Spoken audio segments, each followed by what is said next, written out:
নমস্কার সবাই, রাখির ডেইলি রুটিনে সবার স্বাগত। সবাই কেমন আছো? আমরাও ভালো আছি।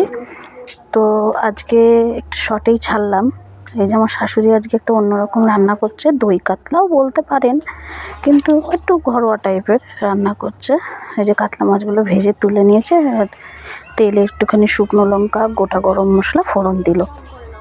হঠাৎ করে ওনার মনে হলো রান্নাটা করি, তাই ভাবলাম তাহলে দাঁড়াও আমিও একটু ভিডিও করে তুলি।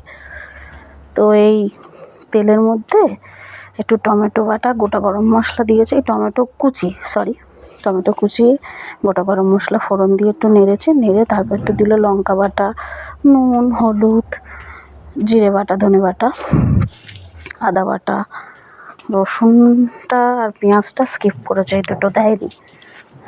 দিয়ে এবার একটু কষিয়ে করছে, মশলাটা কষাচ্ছে। আর এটাখানে বাটা হয়েছে চালমগজ বাটা, পোস্ত বাটা, কাজু বাদাম বাটা, আর ওই বাদাম বাটা, সব বাটা একসাথে বেটে একটু দেওয়া হয়েছে। ওর মধ্যে একটু জল দিয়ে গুলে নেওয়া হয়েছে, সব বেটে একটু এটাতেই মানে কষাবে আর কি, এটাই হবে, আর কোনো জল টল দেবে না।